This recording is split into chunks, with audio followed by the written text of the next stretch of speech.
very special token of appreciation because they love The Great Wall. Really? No, they don't. Sorry, I had to get one. I was so excited to meet somebody that liked that movie. Did you see your boy Adam Sandler officiated Taylor Swift and Travis Kelce's wedding? I haven't seen pictures of it, but I did hear that. You've heard tell. I think Travis got to pick one thing at least. So, Sandman. I mean, heck, that's a good pick. Co-stars of Happy Gilmore 2 together. People forget Travis Kelce and Adam Sandler. Obviously a star-studded event that just recently happened as of the recording of this episode. I don't think we really need to get too much into it, but I thought that was a funny connection to you. He's everywhere. Do you think he sung a song?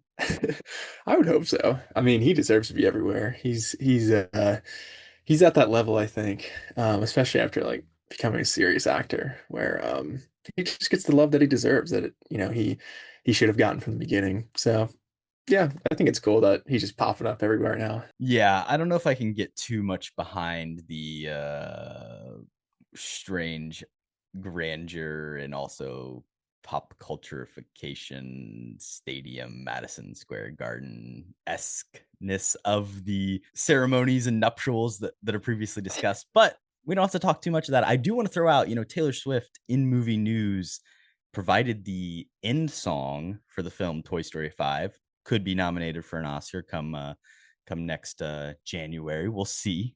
Original song. She watched the film, got an early screening of it from Bob Iger, who was invited to the wedding. Wow. Went straight home, wrote it, recorded it, slapped it onto the credits, weeks before the film came out. I ask you, there's been a lot of discussion around Supergirl's climactic final song. Should we have gotten maybe Shake It Off instead? A cover of Shake It Off than the much hated on cover of Jimmy Eat World's The Middle. I honestly do think that's a pretty good suggestion of throwing a Taylor Swift song in there instead, because maybe not Shake It Off. No, I would say not Shake It Up. I was gonna say Bad Blood, actually. I think like with an action sequence, that'd actually be pretty dope. I feel like that's been done. There's gotta be. I mean, obviously she's not. I don't know. Not like well known for giving up her own music. Some of her songs have been used against her will because of the way when she wasn't owning some of her discography. I think that she now has it, so it's kind of all up to her if she would get in this movie. There was a lot of discussion around what this final song should be, and now as the movies come out, it is kind of tough. We're going to get into light spoilers here just talking about this final sequence, but it doesn't really work for me. It plays weird in the sequence. I think a lot of the action's kind of rough as it is, and in this big final moment, the song, the setting, everything just doesn't add up to anything. We're stuck in the middle.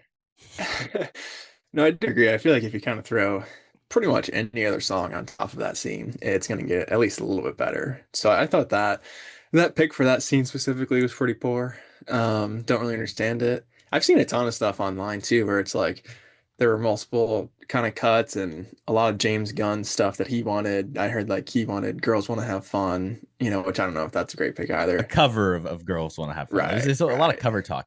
It's interesting.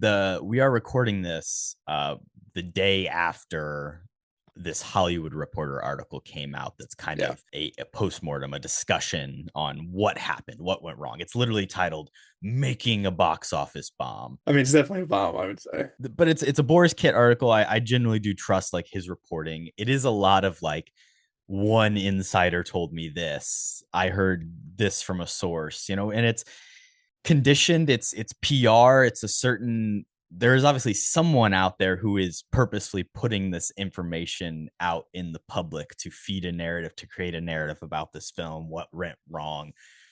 It is interesting because there's a lot of the studio had a cut of this film and Craig Gillespie had a cut of this film, but the studio is James Gunn and Peter Safran. So it really does kind of become this interesting head-to-head thing. They say, it's the natural push and pull of Hollywood, which like, listen, this happens, reshoots occur, test screenings happen, but it's clear there was disagreements in the post-production process of this film. And the final product, I don't really know if it could be better with a better cut of the movie, but I'm not happy with what we're left with. And I think that is the general feeling on this movie, I would say, that I've seen is a lot of people just not not enjoying it a ton, which is fine. I think a lot of that does circle around, just other issues in general. Because for me, I will say off the bat, like I am for sure a defender of this movie. I think it is getting way too much hate. But some of the areas that you were even mentioning, like, they were talking about this alternate cut of, I think in that it was saying like it was 15 more minutes of the villain of Krem. So we kind of know a little bit more about this guy, and it kind of changes just some other smaller plot points that I think would have made sense for the movie. And obviously, like the music and the visuals, I think is something as well that, I was let down on. So there's definitely areas where it's like, I feel like obviously it could have been better, but at the same time, like I did enjoy this movie a lot. I will push back on what you said a little bit. I think the action is actually pretty solid. And I think what I want to do a little bit too is like compare this movie to Superman, the other movie in this universe. Which for me, it was like I think in Superman and Supergirl, like what they do really well is just like nailing the essence of the character, with the casting, with the performance. I thought the backstory with Kara and her family was pretty emotional stuff. The best stuff, I think. The Yeah. Krypton stuff. Yeah. And Give just more Krumholtz. always. And then just her general story too of like being so depressed, she goes to these red planets, just to feel something, just to get drunk. Like I think that is an interesting place to start a character like this. Right. She's a person with no home. She doesn't truly feel like Clark as a resident of Earth. She's lost. Her people are gone. She is like you said, just trying to feel something. And I mean, altogether too, it is a pretty simple story, kind of just based around revenge. Obviously, we paired it with True Grit, which was the basic inspiration, I believe, for the comic as well, that this movie was loosely based off of. So I like those elements of it, but I mean, altogether, I feel like compared to Superman, which again, like, did a good job at nailing the character, but the script was kind of, all over the place and not great. I feel like this movie is just getting a shit ton more hate. A lot of it has to do with it just being a female-led superhero movie, because they do feel pretty similar in quality, those two movies to me. But the discourse around this one is, oh, it's one of the worst superhero movies ever, and Superman just, oh yeah, it was good. It wasn't anything crazy. So I think that more than anything is just something that frustrates me. Um, I see a lot of positives in this movie, but it doesn't seem like, with the box office, clearly, I feel like that's something that is easy to ridicule. I'd say for sure, like 1,000% is a bomb, which is unfortunate because it was on my fantasy team too, and I picked it in our summer box office draft. So, but yeah, I think I'm just going to defend this movie a lot more, and a lot of the criticism that it is getting, it makes me frustrated, honestly, because I think it comes from a different place other than the movie for a lot of it. I think that's always fair in situations like this. We live in a fucking toxic culture, and especially in these spaces of comic books and even film. They're male-led spaces that often do criticize things that try to put women at the forefront. I will say it's the argument that I've kind of brought up in preparation for this movie for the last year. Why is it not directed by a woman? It is absurd to me that in the year 2026 that we're like, we got Craig Gillespie. He's made movies with women. He's done Cruella and I Tonya. Like he got Margot Robbie and Oscar. Like that's the argument we're using. And it's just like, I get it has a female screenwriter. Obviously, you have Millie Alcock as the lead. Great casting. Just you can do it, guys. Like it's not impossible to make this happen. So that irks me. And I agree. Like I see your criticism. I don't think this is a bad movie. I think this movie's fine. I'm gonna put it on the same level as stuff like Quantum Mania and Thunderbolts. And I know those are movies that are like Thor: Love and Thunder. Like those are movies that are really hated by people, but I think they are just kind of like all okay. They kind of look bad at different points. The story is weaker, but like there's shining moments in each of those things. I can find stuff. Thunderbolts is a movie that I was like, I like stuff about this, but I think it's kind of just okay. It's where I'm at with a lot of this level of comic book movies over the last few years. It's not fucking Morbius or Madam Web or anything that we've seen in the Sonyverse. I do have to say it did need to be better. I feel like if it was gonna be well received, like it was up against a tougher wall, and it needed to overcome some roadblocks, and it's unfortunate that didn't quite get there because I wanted it to succeed. In comparison to Superman, as you brought up, Superman has an excellent villain in Nicholas Hoult. I think he's really good as Lex Luthor, in an incredible performance, memorable. He's the thing that I think, saves a lot of that movie. And there's also just a lot of heart and soul in it, whether that's found through the external characters like Brosnahan as Lois Lane or Eddie Gathegi as Mr. Terrific. Like, these are side characters that really pop. And in this movie, this young actress playing Ruthie, I'm sorry, she is no Haley Steinfeld. Eve Ridley, there's a future there maybe as an actress. This performance is not it. It is not working. And then notably, Jason Momoa as Lobo, misplaced in this movie, not necessary. And then the villain, Matthias Schoenaerts as Krim, completely unmemorable. So I think Supergirl, I agree. Like, maybe the action is similarly rooted. Like, it looks about the same. Corn Sweat to Superman is Alcock to Supergirl. They're both equally well cast, but it outdoes it in all the supporting stuff. Like, the crypto stuff is better in that movie because this movie is all about him being, He's the MacGuffin. Yeah. Bridged, I guess. I don't know. Not really. I don't know what there's a trope of what's happening. He's the sick one. They have to go get the MacGuffin to save him. Right, that's true. He's poisoned. He's snake bitten, you might say. Not really. He gets hit with all these connections. But... Yeah, that's true. That is kind of, I mean, why would it take like 3 days to wear off as well? Like, why wouldn't they just kill him in like 10 hours? But plot's got a plot. But no, that is a really good point too. I think 1,000%. The side characters are so much stronger, and the world building itself is so much stronger in Superman. Like Brosnahan, I love as Lois Lane, and like you said, Mr. Terrific is obviously a standout too with the Justice Gang. And in this one, yeah, I mean, you're right. Lobo, he doesn't really need to be here. I think it is an interesting pairing just because they are going for Supergirl being a little bit more of an anti-hero. They don't put themselves in a box, I guess, where it's like, her parents are telling her to always be good. So that's kind of why she enters the fray of the story, just because, she wants to be morally good and protect this Ruthie girl, kind of like you're saying. But at the same time, like at the end, she's just taking out kind of all the bad guys, like, killing them and stuff. So they kind of wanted to have it both ways. And I think if they did lean more into the anti-hero stuff, like it makes a lot more sense to have Lobo. And I want to say too, like Momoa, I think is pretty great in this role. Like, he's having a lot of fun, just smoking a cigar, riding a chopper. Very Fast X. Yeah, but at least in it's the like, same spirit of Fast X, I would say. But in Fast, that's like, what is this crazy person doing? Like, at least in this one, it makes sense for the character in the world, I feel like. So, really fun casting there. But yeah, I mean, just echoing what you're saying too about the villain, I think that is for sure my least favorite part. And I guess just some of the visuals too. Compared to even your background, like the comic that it's based off of. I would say visually, like, very, very disappointing, based off its source material, which sucks.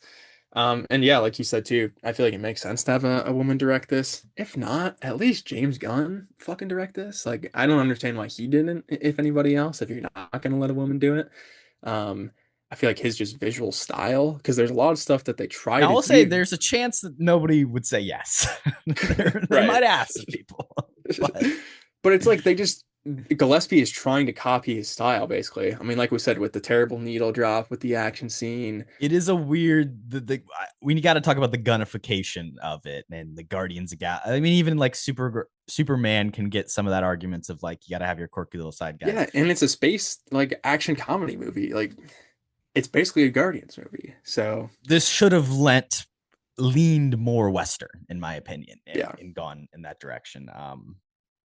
And been more of like an Odyssey movie, a journey, rather than just being like, we're going to see a couple quirky alien guys, but we got to get to the point. We got to get to where we're going. Right. I do want to talk about, because I have read Supergirl Woman of Tomorrow by Tom King, which, again, not written by a woman. So here we go. But that's comic books for you. Really beautiful. I do have a little early physical media corner. Really beautiful art. Like you said earlier, it is an interesting case of this movie kind of being based on this comic, really heavily influenced by True Grit, and especially the Coen version of True Grit. A lot of the language is similar to that. And it's this, revenge story of a young girl whose father is killed by, some, kind of dumb but evil man who joins up with other people and they have to chase after him. And she has to hire somebody or get somebody to kind of help her out. And in this case, Supergirl is the analog to your Rooster Cogburn and your Jeff Bridges. This is such an incredible book and a journey, and the characters are great. And you really do follow them for an extended period of time, which is an interesting thing. You mentioned the 3 days. They are still trying to save crypto, but it weirdly doesn't feel very urgent. They're kind of just slowly chasing after him. But they follow Krim through the universe and they experience all these awful things. They see the horrors of the world. They see genocide get committed. They see people steal, people, they really, this character Ruthie grows up, and she also learns a ton from Supergirl. And yes, Supergirl is a flawed character. It's the same, start of I'm here on a planet with a red sun where I can party and drink a little bit and not feel anything. But even the climactic moments of this comic book are changed, where you see, I won't say what happens in the movie, but in the book, Ruthie's got Krim. She's ready to kill him, but she just can't bring herself to do it. She's been talking this whole time about how she wants to do it. She wants to kill him. It's her plan. Supergirl tells her, I don't wish that upon you. Like, you can't live with that. You'll never want to experience having to kill someone. Like, you will be haunted by this forever. Like, just don't, that when we get there, don't do it. She's in the moment. She has a sword to her neck and she can't bring herself to do it. Supergirl shows up and says, okay, I will do it for you. I'm going to kill him. But Ruthie stops her and says, like, no, like, neither of us should kill him. They actually do let him live in the end, which is crazy because he also joins up with this murderous group of people and is doing all of these awful things, the brigands stuff we see in this movie. Obviously, the way that plays out in the film is different. There's also the Green Sun stuff, which I think is so great in this book, which is done in the movie, but it's kind of just like, oh, let's hide in a cave for a little bit, where in the book it becomes, a show of Supergirl's power and will, and how she's almost stronger than Superman because she can survive on a planet like this longer than Superman ever was able to in the past. And Ruthie also has to defend her kind of on the banks from this awful bit of creatures on this planet, and like, it is extended in a way that provides characterization and builds upon the story. And in this, everything is just like rapid pace. They throw in Lobo as just like an extra bit of star power. That's the only reason he's in it, Jason Momoa, is because they literally were worried about not having a recognizable face in this cast. So they bring in Momoa, who, big box office star with the Minecraft movie. They adapt this, but they don't do all the good stuff. And it's an interesting thing because comic book movies are often not adaptations of comics directly. Like, very rarely, I would say. More so it's combining arcs, combining ideas.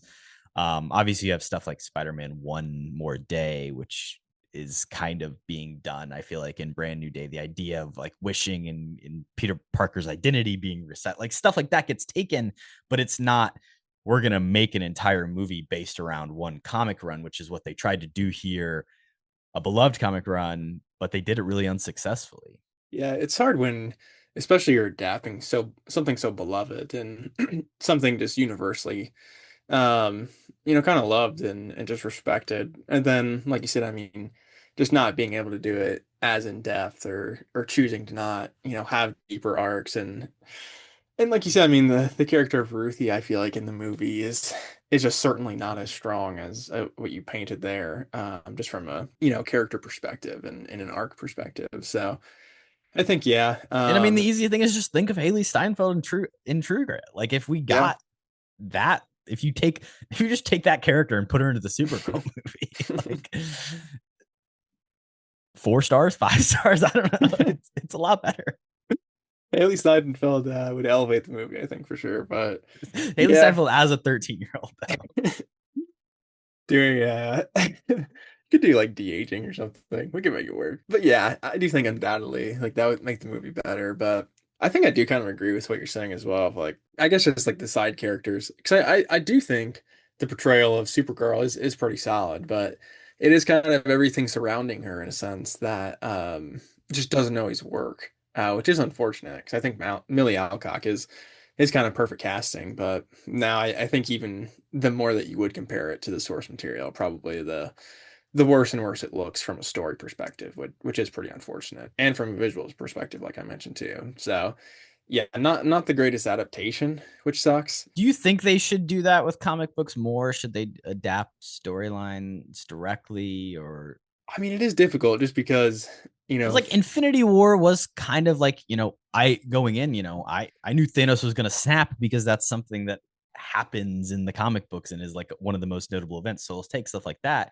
But also that run is all about how Thanos is trying to impress death, like the physical embodiment of death and fallen. So it's like they pick and choose. And even in something that I knew they were not going to do in Woman of Tomorrow, there's a Pegasus like third act, basically ex machina device where it's the character comes in and basically is the big savior of the day, and then he turns into a person. You're like, this is way too much comics lore and backstory to throw in. It's like kind of almost that's what they replaced Lobo with, which is like, I guess the barrier of entry to understand it's Jason Momoa smoking a cigar on a motorcycle. Like I can understand that a little easier than Horse Guy.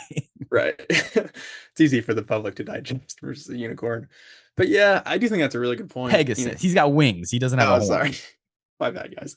But yeah, even like using Infinity War as an example of like Drax is a massive player. He was created to kill Thanos, and Adam Warlock is a massive player. So, and like you said, the motivation behind Thanos is completely different. So, I think honestly, for movie comic book adaptations, is more so of take the basics of a beloved story and then figure out how to make a movie around it in kind of three acts versus like actually looking at the source material and be like, okay, this is what we're adapting.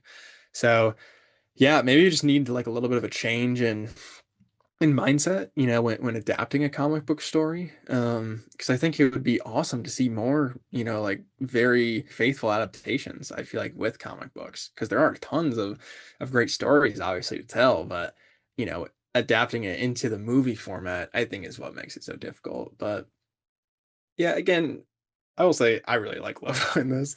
So, shout out to Momoa, man. Like, I feel like he doesn't even have to play the character. Like in this, it's kind of like RDJ casting where he's just being himself as Lobo, and he kind of slips into it. And same with Millie as well. Like I think even going back to what I was saying before, like I think maybe this movie has better action than Superman. I don't know your thoughts on that, but I think the bar fight with all the lasers and all of that stuff is really dope.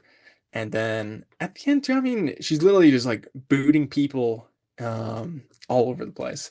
So I thought that was actually a really strong part of it. Unfortunately, I think with that, like the action scenes don't necessarily look amazing, especially when they're outside.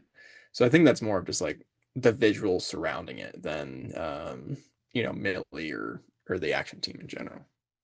And this has the final act battle taking place in a big gray field with a bunch of rock around. Like whether it's dust field, a gray airport in Civil War, it happens every single time. The Flash is a movie that I thought a lot about, obviously because it's got a Supergirl portrayal, but it's like we're just in the desert now, and the CGI desert to boot. And this movie suffers from that, but it's like this shouldn't be that problem. There should be an incredible world you can create in colors and beaches, and it's weird because it's like it's trying to do that. It just seems very bland. Like every planet almost feels the same in a sense, unless it's got a green sun or something random like that. Like I like the aliens usually, but the planets, are bad. I think the space alien stuff, like even the scene with Seth Rogen shows up, I think that's a fun scene overall. And it has kind of more of that sci-fi feel with these cool aliens who are marauders and stuff like that. So I think those elements are cool, but yeah, I mean, I think really what this movie needed was a little bit more focus, on some of the other characters, specifically the villains, obviously, which we just know literally nothing about. So kind of interesting stuff there where it's just like, he's just scary looking. We literally don't know his backstory, which is just shocking. Like it feels like they did this on purpose of like, oh, you don't need to know anything about this guy. Like he's just evil. Yeah, like the design of him is we're gonna put some spikes on his face. Like I don't think they need to copy from the book, but it's like just kind of like a red-haired, handsome guy, kind of in the book. So like they could have done whatever they want, and their choice was like, I don't know, like he's got some spikes on his face, and he wears black armor, and he's like pale and bald. Like, I don't know. I feel like they were trying to do like a Mad Max thing almost, especially, and it's something I didn't even realize until the end, where it's like they're in the desert planet, like we were saying, and they're doing like the circle around in like bikes of, Kara and Ruthie. It's like, oh, were they going for a Mad Max thing? Like I didn't get that the entire time until like the very, very end. So just strange. I don't necessarily understand the choices of just not having him, being involved in the plot or as a character other than, just to move the story along and be an evil guy. So I thought that was pretty shocking. But the other part too that I did really enjoy was for sure like the flashbacks.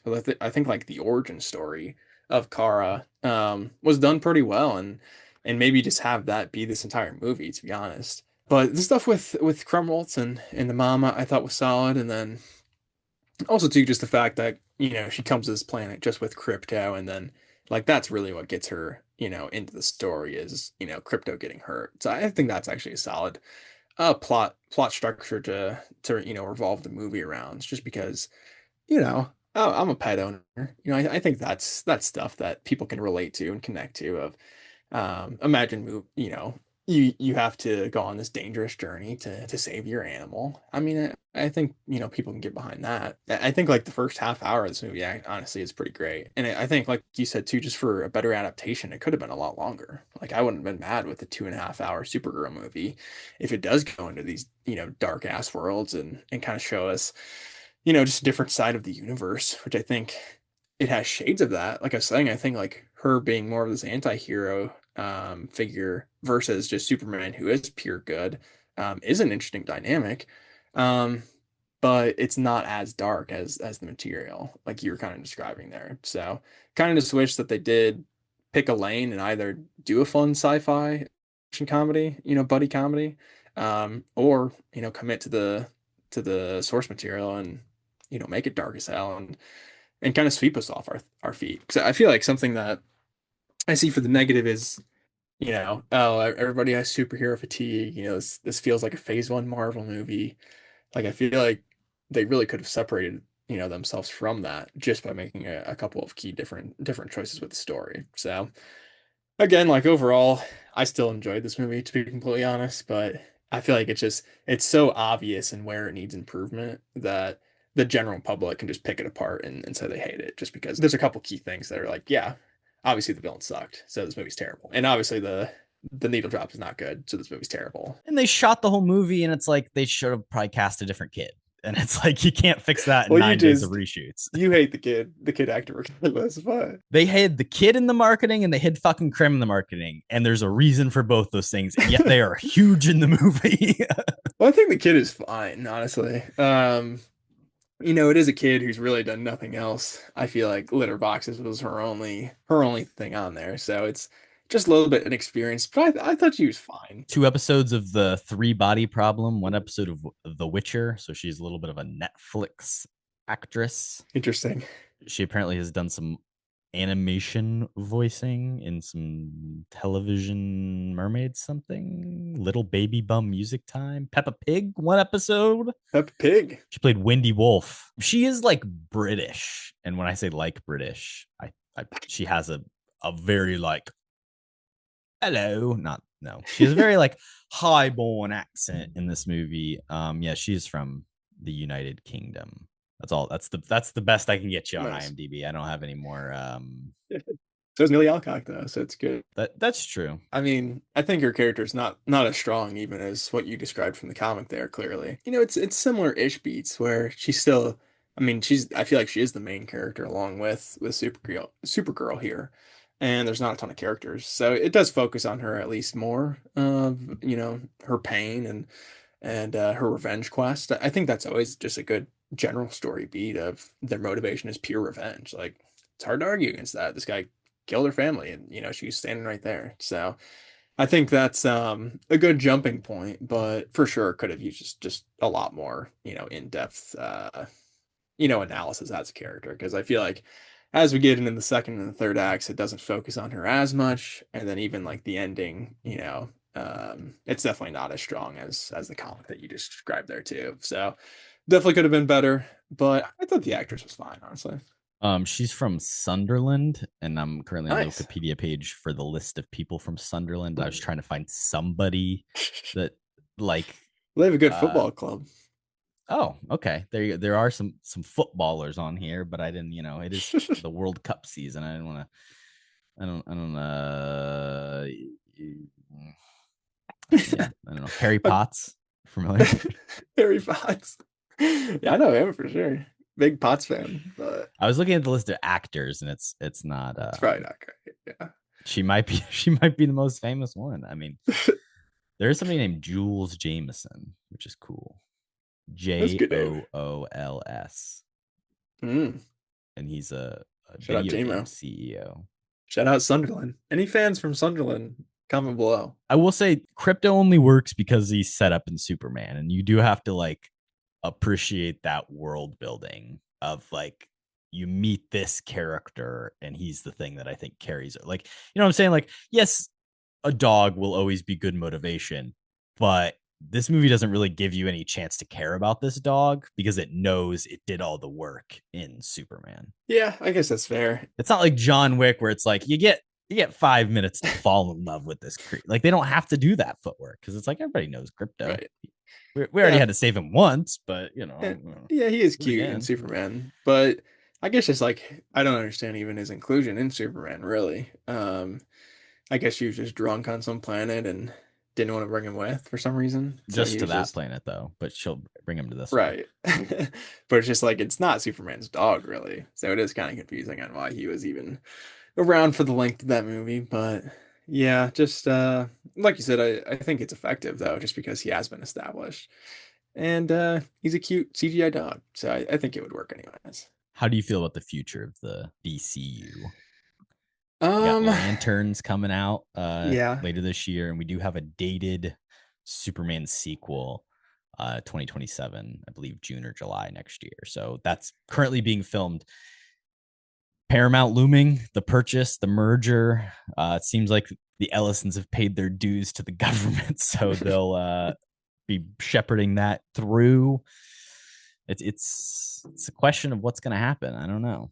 Will yeah, James Gunn and Peter Safran really get to fulfill their vision post Man of Tomorrow, post Skylar Gisondo TV show? Because I think that's going Gorilla in Grodd production TV this show. fall. Yeah, They're getting that happening. I think a Mr. Terrific show just announced as well. So they're doing a lot. Also, Clayface Clayface is coming out, comes right? out Yeah, this yeah. That was year. the other thing. Yeah, so I mean, a lot in the works. I think Clayface that'll be a pretty big project for them, honestly, just to see how that does critically and at the box office. Because if it's another stinker like this, I think it could have some pretty big repercussions. Yeah, I mean, I'm for sure still interested to see where it goes. I still trust James Gunn and this team enough. I think where I want to see them play it out. I mean, we gave Snyder fucking 10 movies, so at least give him his chance to build the universe to get to like a cool Justice League movie or something like that.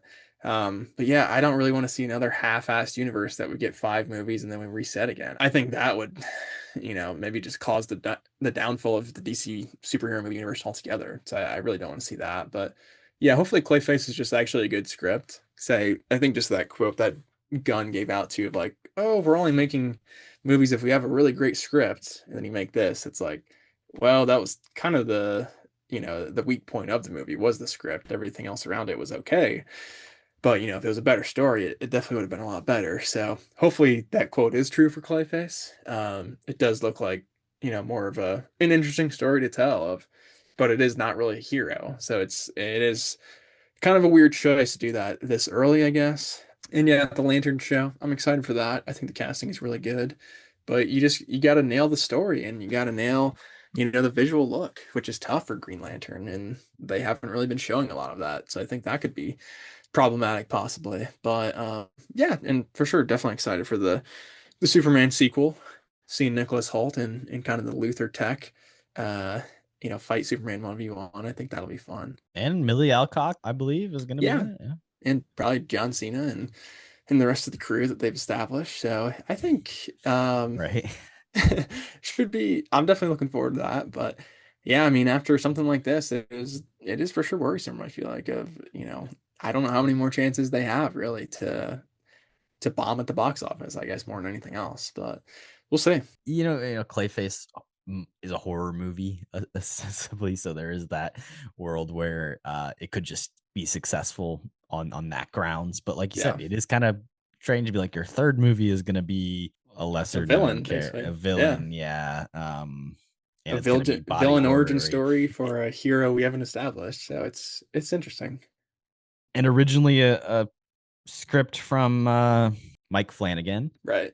but now maybe his role has been reduced and maybe only a story by credit, and they had someone else. Listen, this happens with plenty of films. So again, Hollywood, sometimes the machine works and you end up with a great movie at the end of it. Other times the meddling from the studio, which again is weird in this case because the studio is a creative force with Gunn, Right.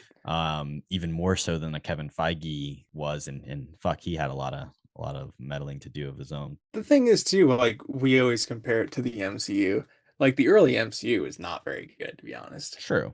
And less directioned. They didn't really have a plan. They didn't. Yeah. They kind of just they slapped the Iron Man coming into the Incredible Hulk onto the end of that movie just because Iron Man was so successful, and they were like, "Fuck, let's make this movie. Let's get people to go see this because RDJ is going to be in the Literally. end of it. We'll advertise that."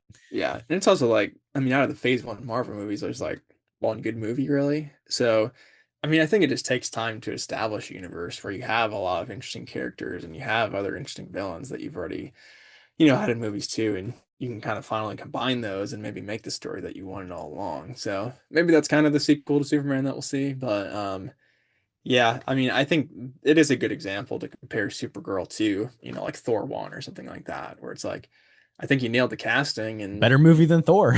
you got the essence of the character, but yeah, like the villain sucks and it doesn't look great. But if we combine her with, Superman and these other established heroes, she'll probably be a really good fit, and because she's different from a lot of these characters. So hopefully they just work to incorporate her into the universe as good as the MCU did. But it's definitely difficult, man. Building a superhero universe and making everybody happy. It's not easy to do, and we've seen it tried a million times, and it's only worked a few. So hopefully they're just putting the building blocks together to get there eventually. But they, with like you said, kind of the studio heads and changing and the never-ending buying and selling of studios, it's like I don't know how much time you have, so you kind of need to figure out pretty quick. So hopefully they're working on that script because this one, yeah, was not the greatest, obviously from a villain or a lot of other standpoints. I'm glad that they chose a female character to jump their universe off with. The MCU took fucking, Yeah, to the most assured possible moment to release it between two Avengers movies before they finally did it. I question going Superman, Supergirl, maybe a little too samey. Maybe there's a different character you could pick. Obviously, Wonder Woman's been done well. That they're kind Still, of up though. against. It's like the one good Pick her though. Still, I mean, DC movie. And they're also up against the Batman thing, which I think is gonna, if like that movie's really successful and Superman 2 isn't, it's like maybe they go in a completely different direction. Matt Reeves, like I have a lot of faith in that movie being good. I enjoy that first Batman movie better than anything we've seen in James Gunn's universe so far. for sure. And there are, just like you said, a ton of questions about what the studio is going to do. Maybe they're going to get rid of all of them, and Tucker Carlson is going to be the new Superman. Like, who knows? We are unsure of what's going to happen next. And I think it is a funny connection because yes, Paramount Studios is buying Warner Brothers, and the film we were talking about today, True Grit, is a Paramount produced film. Hello and welcome back to Kody and Korbin Have a Podcast, the show where two former roommates talk about True Grit. I'm your host, Corbin Zvokel, and joined by my co-host, Kody Webb. Not only is this film, Kody, a Paramount film, but it is one of the first movies that David Ellison left his mark on. The man that is at the head of Paramount now, the Nepo baby himself, the tech bro in chief. He was 28 years old walking the red carpet of True Grit because he helped co-finance the $38 million movie for Paramount. And you know what? It made a shit ton of money. It was the Coen brothers' highest grossing film of all time, $250 million worldwide. Got 10 Oscar nominations. We've talked about his sister, Megan Ellison, and Annapurna, and having produced some films. This was his kind of first foray into the movie business, and now here we are, unfortunately, a decade and a half later, and he's gonna continue to control movies in an awful way. But it is funny the way these things happen. The money behind even the most, artist-led, auteur-driven film can be dirty. Yeah, I didn't know this was kind of his jumping point. So that does maybe bring I down. mean, he's this the movie a little executive producer. bit. Like, he wasn't doing anything creatively, but like, hell, he Right. gets credit. He supplied the money. I don't know if you saw his name. One of the first people listed when you're going through after Joel and Ethan. The money providers, they want themselves pretty early in the credits, I would think. But yeah, I mean, it is kind of a weird pairing for him, I feel like. Of maybe something that maybe isn't as commonly made these days, an Oscar picture that, a lot of people love and, made a lot of money. I feel like that's a pretty hard overlap to have. And, like you said, you have these auteur directors who are pretty respected.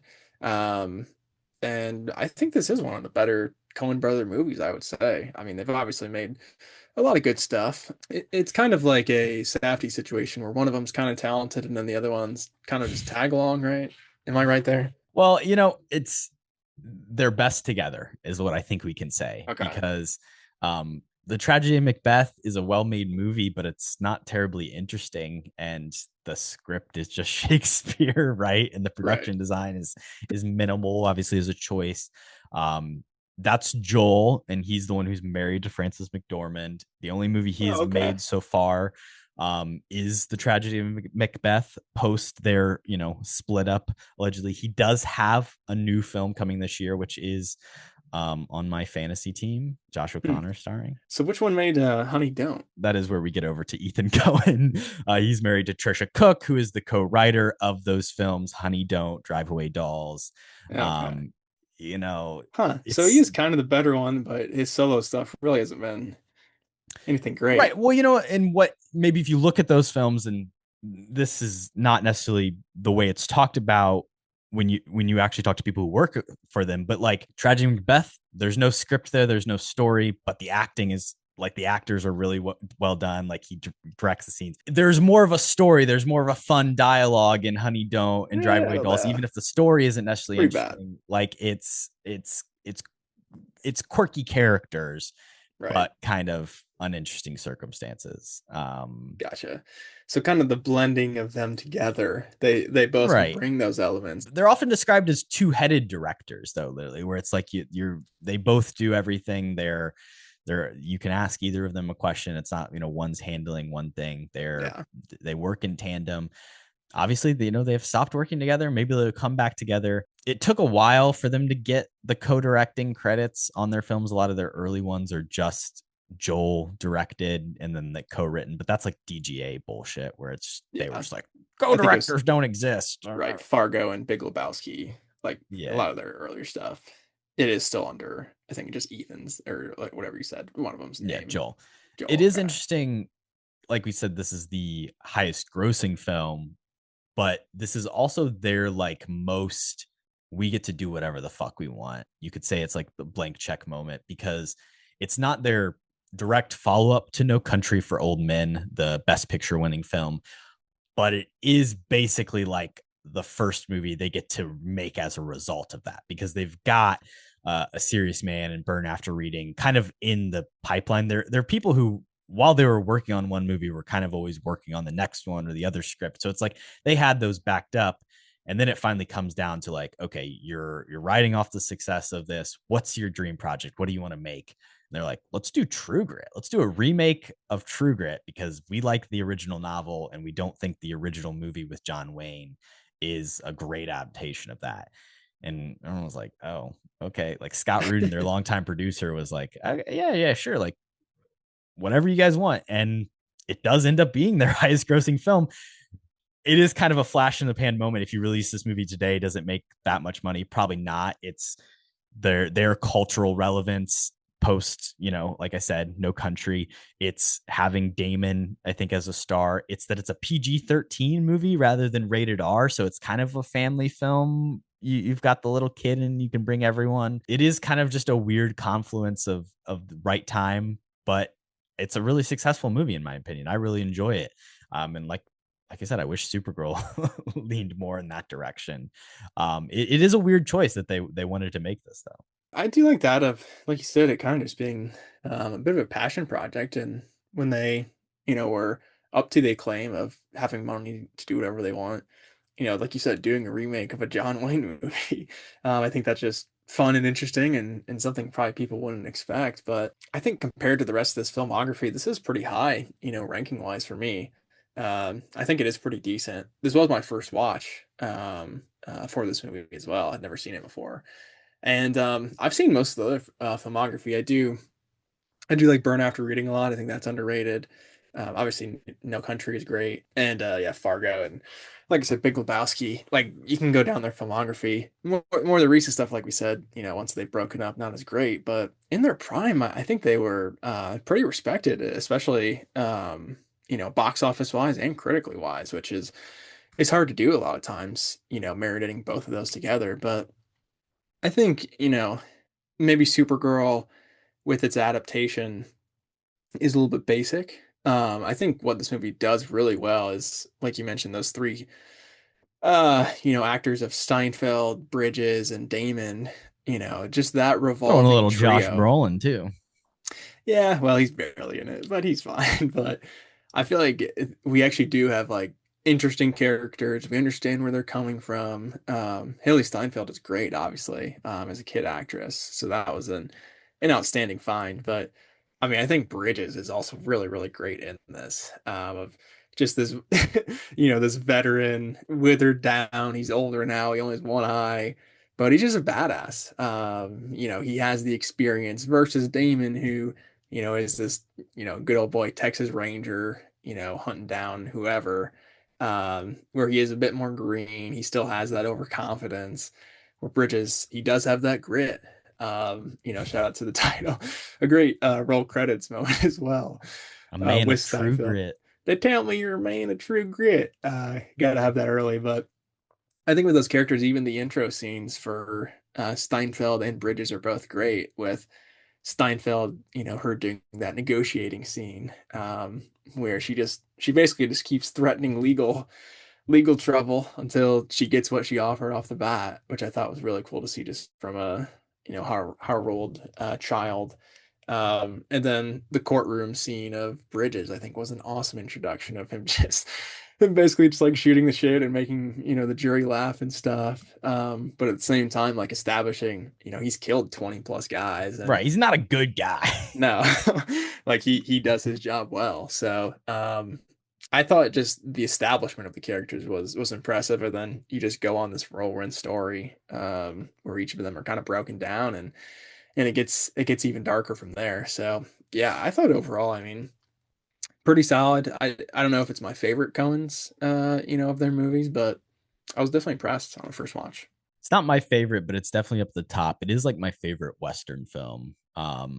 And it's a world that they work well in. They do good period films.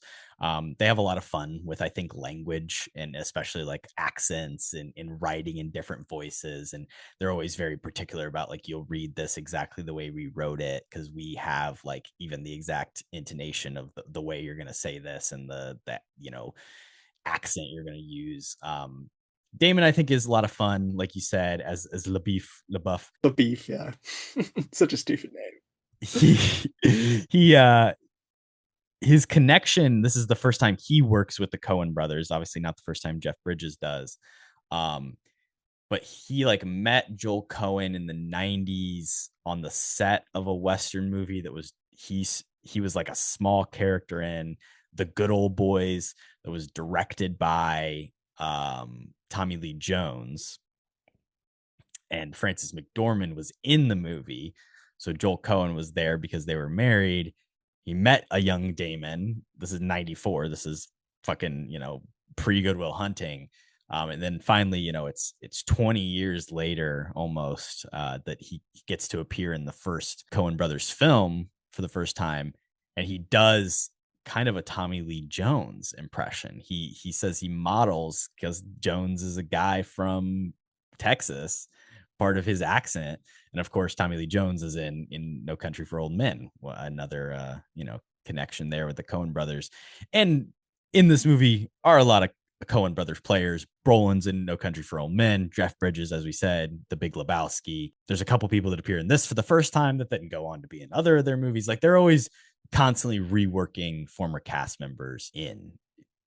I don't think Haley Steinfeld's ever reappeared. Maybe that'll be a fun, if they ever get back together, they can get her now. But I agree. Like I think all the cast, the main cast is great. The side characters, Donald Gleason, fantastic. There's a lot of good faces.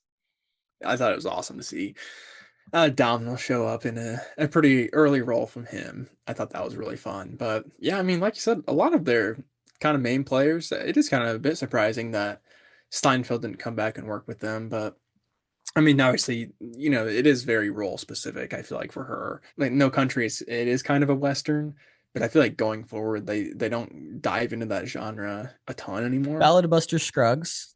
I haven't seen that one, to be fair. One of their last, or actually literally their last movie they made together. Was that a Netflix one? Or is that... Yeah, it's like an anthology movie, and it was Netflix produced. That was Annapurna as well.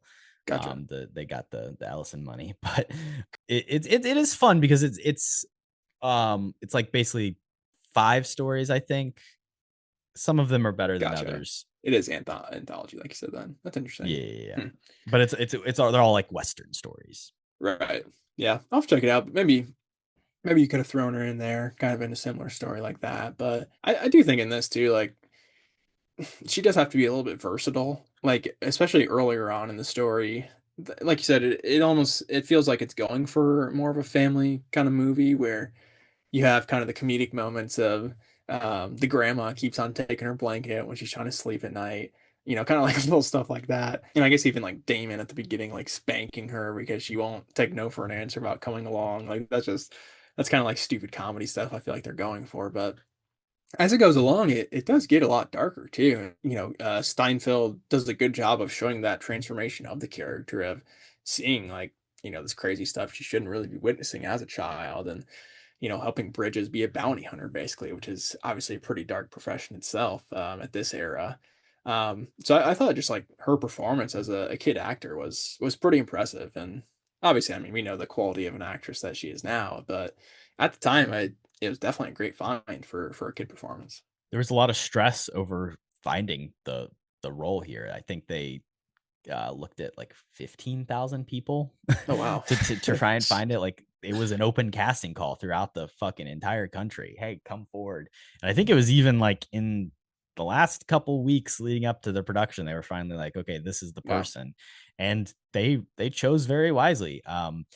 2 people, Natalia Dyer of Stranger Things fame and Madeline Klein, Outer Banks fame, were apparently both auditioning, and Dyer close to getting it. Would have been interesting sliding doors moment maybe. But Steinfeld, I think, is so perfect. Yeah, it's funny.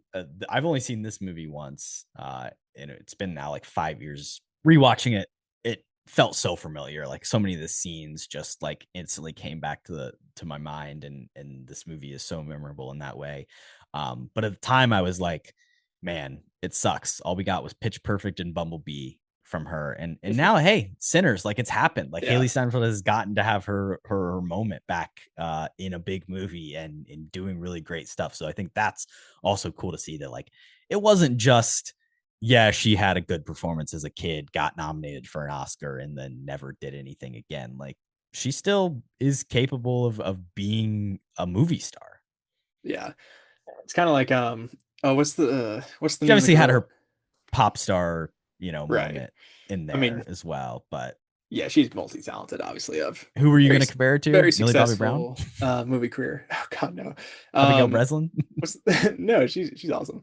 What's the girl who played Rogue? Shout out Zombieland. What is her name? X-Men trivia, and I can't pull it, which is tough.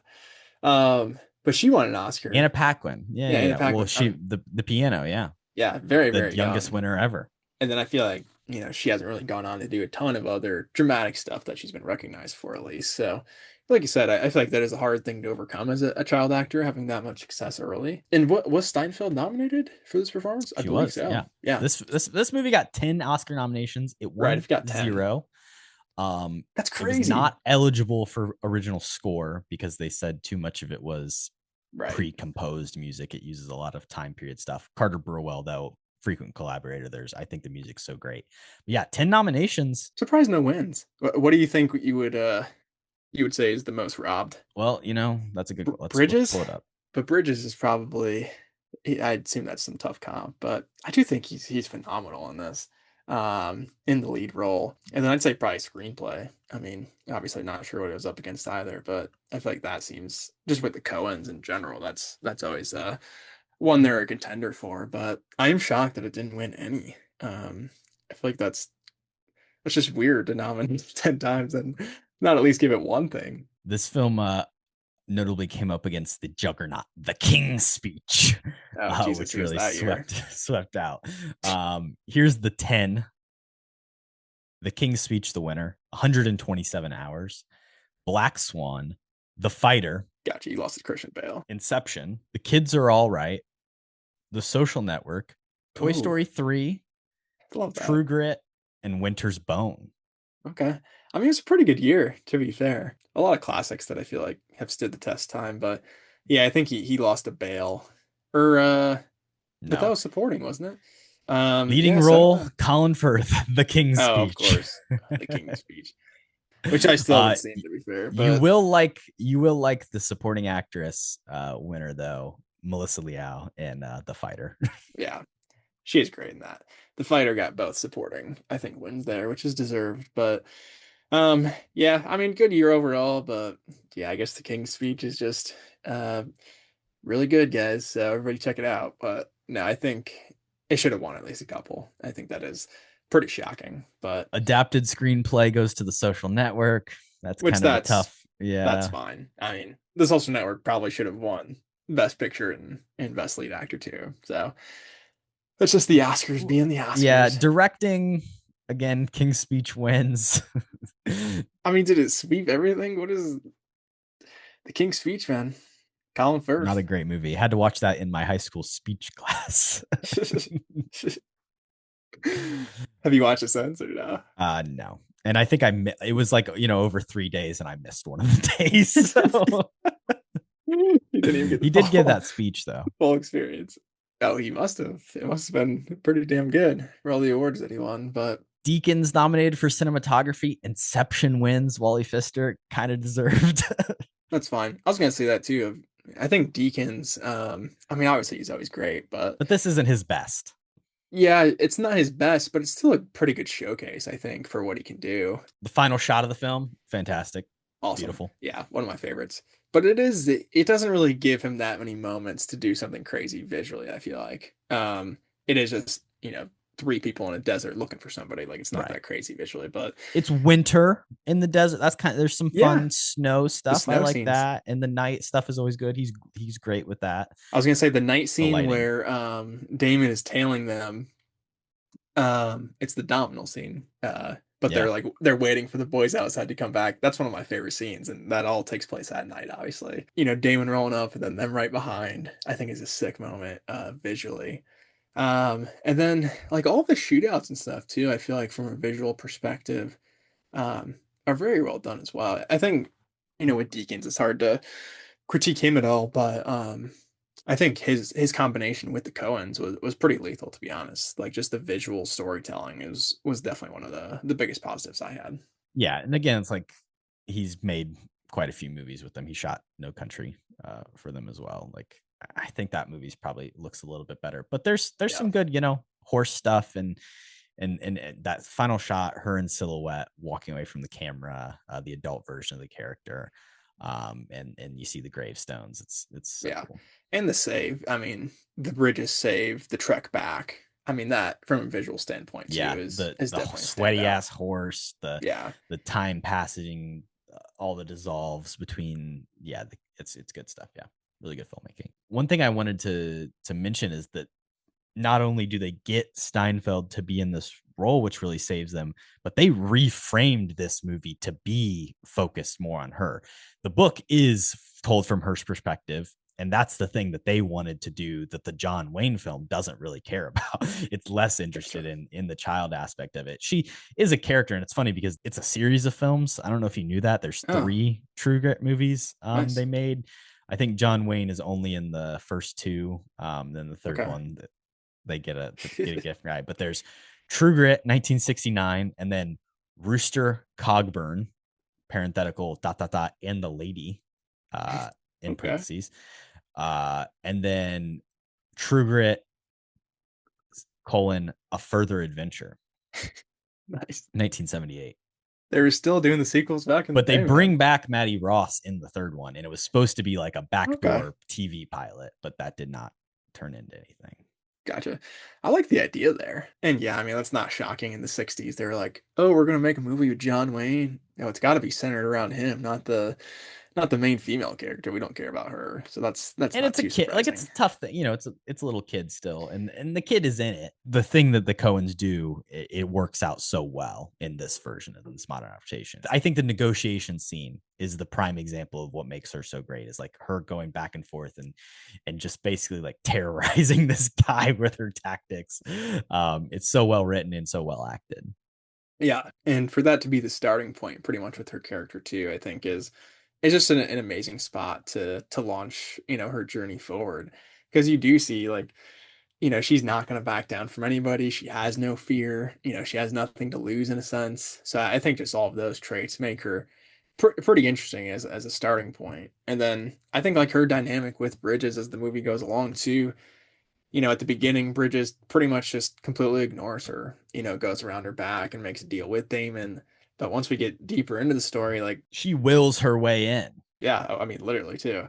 But I mean, I think she wills her way in from an intellectual standpoint too, of more of them having this partnership, and then, all three of them even becoming a little mini family of themselves, I feel like at the end. So I think just their dynamic is super well done, and the actors obviously have a lot to do with that, but just from a writing standpoint too, I was impressed. And I guess even talking a little bit earlier of that at night scene with Domhnall and Bridges and Haley kind of rolling up on these boys cooking beans, and another kind of mini interrogation scene. I think that's another standout as well, of anytime you just have like one v one moments with these characters where they're just interacting or they're trying to get information from somebody else. Like the dialogue, I feel like just pulls you in, and I was just really committed to this movie front to start, I feel like. But yeah, that Domino scene where obviously they roll up in the cabin, and Domino gets shot, so obviously he's a little bit more vulnerable.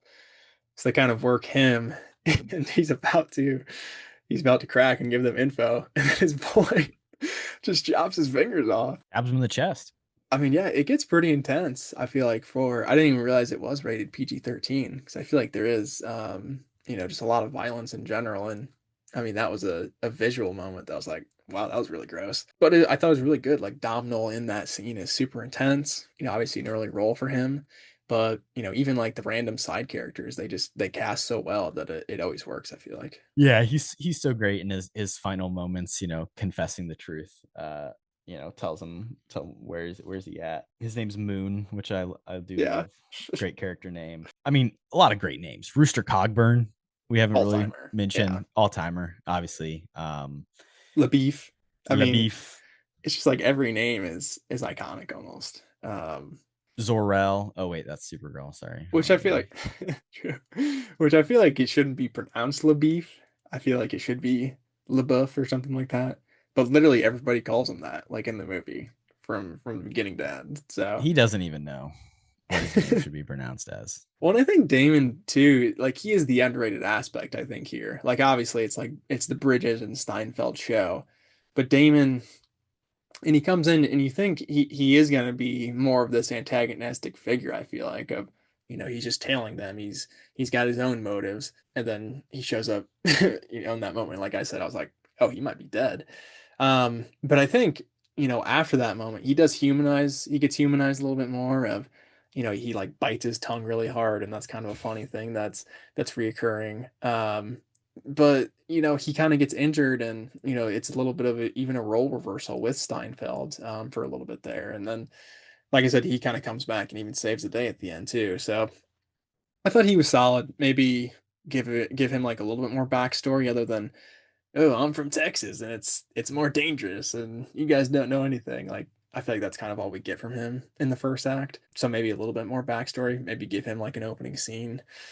just explaining, more about his life and maybe make it a little bit darker. But I thought, at the end, in the third act, he was just another kind of important cog in the story. So I thought he was solid, but with Damon, I kind of always expect more, I feel like. So could have given him a little bit more to do. It's not quite Damon cameo, but it is definitely Damon supporting, which I love. And he's obviously listed above the title. He's not, hidden in this film at all. Yeah. You could argue Brolin plays more of that role, even though, again, he's on the poster and above the title. But he is so great in this. And I think it's good that you don't know a lot about him, because the whole time you're like, is this guy just absolutely full of shit? Like, Right. you even in the final moments, like, is he gonna hit this shot? I don't fucking know. I don't really trust him. And it becomes a good reveal of like, okay, he's actually gonna kind of save the day. And then he gets hit in the head with a rock Right. by Brolin, which is good comedy as well. I love that even our heroes are pieces of shit and they're bad guys. They're both former Confederate soldiers.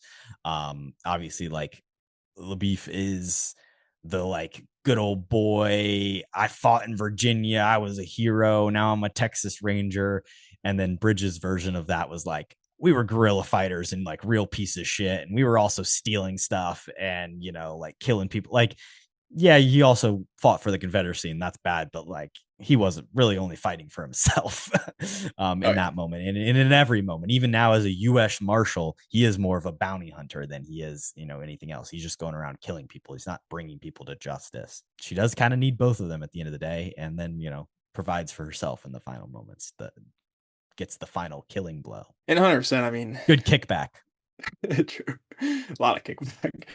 Shout out Snakes. But yeah, like you said, like even though these are characters in somewhat protagonistic roles, like they're 100% assholes. That's another aspect I like about them too. It's just like, it's the West, man. Oh yeah, it's the wild, wild West, man. But they are bickering the entire time. Like there's no love really for each other throughout the film. And yeah, like you can even see it with Bridges' character where like pretty early on, once they cross the river and stuff or whatever, and into the territory, but like they go to the convenience store or whatever, and he's like kicking the Native American kids like off the balcony, like he's just being an asshole for no reason, or racist. And then he comes clearly back out and just kicks him again. Yeah, it's like, oh, well, I thought you were helping this little girl out. Like, evidently you're an asshole. So well, it's like he doesn't really even want to help her. He just wants to buy Right. booze and is constantly trying to give up. And he does at one point leave. And it's like, yeah, it's really, but again, her sheer force of like, I'm guaranteeing this happens and I'm gonna like make you right. help me. Well, and it's weird too, because I feel like, I guess from a story perspective, it does get a little bit muddy where it's like everybody gives up like right before the third act. Like, I don't know if I love that aspect of it. Well, that's your classic screenwriting. You got to have the dark night of the soul moment. Where... I guess, but it's just like, oh, Bridges bows out and Damon takes off, and then all of a sudden the next morning, just randomly, Haley Steinfeld's at the river and stumbles onto Brolin, and then obviously shit goes down from there. But it's just like kind of a little bit of a played out story beat, I feel like, of before the awesome third act, we gotta separate everybody, and everybody hates each other. So I don't know if I love that, but obviously you needed Brolin to show up at some point if he's going to be in this movie, and that's a fine point, just timing wise to put him. But I thought that was an interesting scene too, where like Brolin puts his guard down, his first interaction with Haley Steinfeld, and she literally shoots him. And then it's kind of, on from there. But I don't know. I just feel like Brolin, to me, that was one of the weaker parts of the movie, I feel like. We kind of get his backstory a little bit of just this man on the run who's had to change his identity. And, obviously Damon's been chasing him for a while from town to town. And I don't know if he had any real specific beef with Haley Steinfeld's, dad or parents or whoever. It was just kind of a bad scenario for them. So I kind of wish there was a little bit more of a personal grudge, maybe between Brolin and her parents and stuff like that. I guess it was her dad, excuse me. Not He's a bad guy. It's like we learn, Damon is hunting after him because he killed a senator in Texas, and like he's done worse shit. He goes around stealing. But the tragedy of him killing Maddie Ross's father is that it was just he hired him to help. This is laid out in the opening monologue. He hired him to help with a job. They go into town. The guy gets drunk. He gambles. He starts to blame him losing on some other guy. Her dad steps in. Hey, don't fight this guy. And he shoots it. Like he's just like a dumbass piece of shit. And they're all dumbass pieces of shit to varying degrees. This guy is the worst of the worst. I think it is an interesting, twist on the Western genre, because often your heroes are the white caps, the good guys. They are pure of heart. And yeah, you've got the worst of the worst and then the less bad. But yeah, Brolin, like, it gives you everything you need to know about this guy. He's just evil. He's a bad guy. He's just evil. He doesn't give a shit. He only cares about himself. Even in the end, the reason he doesn't want to kill her is because they threaten to, you're not going to get paid for this. Well, I think he was still going to kill her too, unless Damon showed up. Then he fuck this. I'm annoyed. But that's a great shot when they cut to the low angle of him looking up at her, and he's like, that's it. I'm just going to kill you right here. Yeah. And I do think it is actually really great acting from Brolin in that scene specifically, because you can kind of see like that shift. I feel like he does act differently when he's like in the group with the other people he's working with or whatever. And then once we get that one-on-one showdown with Steinfeld, it's like, okay, like it kicks in. He's a psychopath who's a killer and stuff like that. So I thought that was a really good scene, just Brolin from a performance standpoint.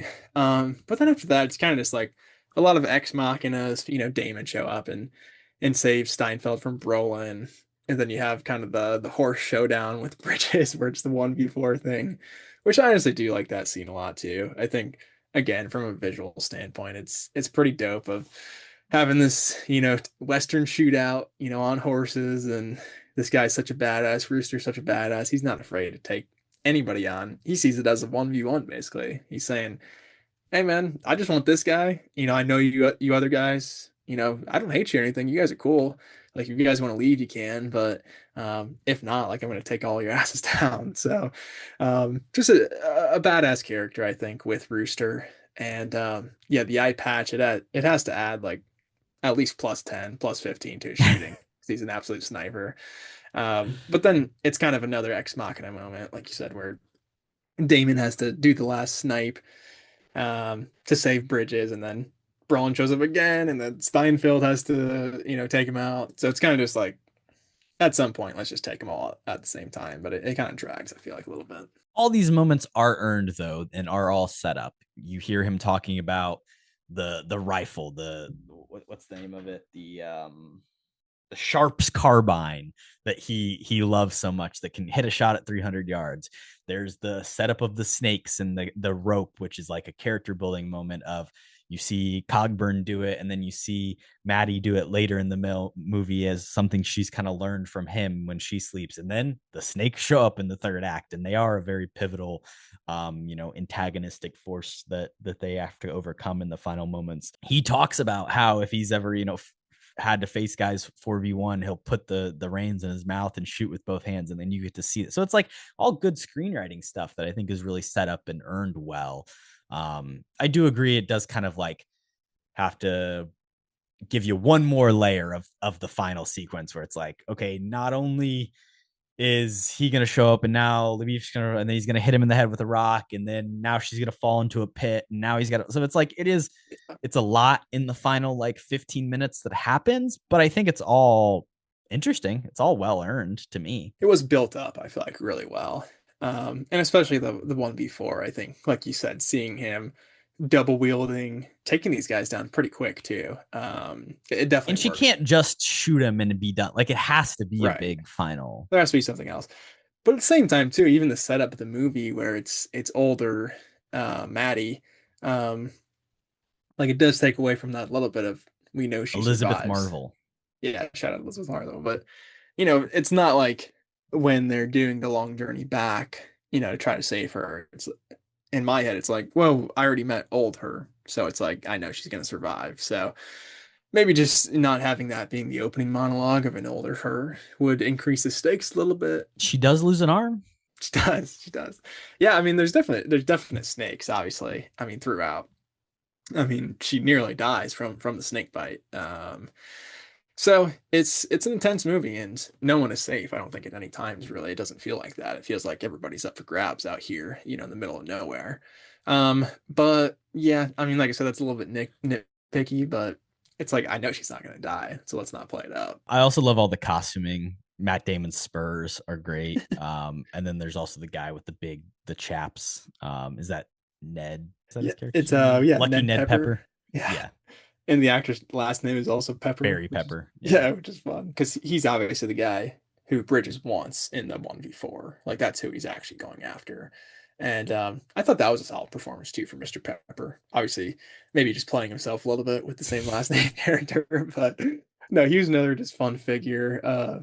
You can count on him for a one-liner or two, I feel like. And yeah, him and Bridges, I feel like did have a good back and forth as well. So, and I think that is more of a testament to Bridges than anything else as well, of like how well this movie works. Obviously, it's a lot on Steinfeld's shoulders, but I feel like if his chemistry wasn't there with Steinfeld or any of these other just random Western people they meet out on their journey, it just wouldn't be as strong. So shout out to Bridges of really writing that line of kind of playing a character that is lovable and hateable at the same time, but at the end of the day, like you do kind of like him, even though he is a bad guy, like we were saying. So I think a lot of that does go to Bridges' performance. And the relationship is never creepy, and it's very Yeah, uh it's like a familial. father-daughter. Well, and Yeah, the thing that I think is so smart that they do is he calls her sister the entire time and little yeah, sis. And like even from the very first moments, he says baby sister to her is like when he like walks off. And so it's like it sets up that relationship super early. And then even like Matt Damon comes in and is like a little bit of a weirdo and like I could kiss you, but like it's just he's such an idiot. I did think that scene was a little bit unsettling, where the opening intro with Damon and Steinfeld, where he's just sitting there watching her sleep, and then he's like, and then they talk for like 5 minutes. He's like, "Oh, I thought about kissing you when you're sleeping, but now that you've woken up and opened your mouth, like you're annoying as hell, basically." So I liked where that conversation went, but just where it started, I was like, "What? Like, Right. what are you talking about, weirdo?" But that definitely plays into Damon's character too. I don't know if calling Rooster Cogburn a good guy is really the thing to do, but I think he's a better guy than Damon at least, and that's established well. But Damon, he's kind of he's LaBeef is there for his own personal gain, obviously more than anything else. Right. And it's more of like He's not there for the revenge. I need to show off. It's like I care what you think of me, so I'm trying to get the honor of this, and I want to be a stud in my state as a Texas Yeah, Ranger. Where they're both out for themselves, but Bridges doesn't really care about the vanity of it.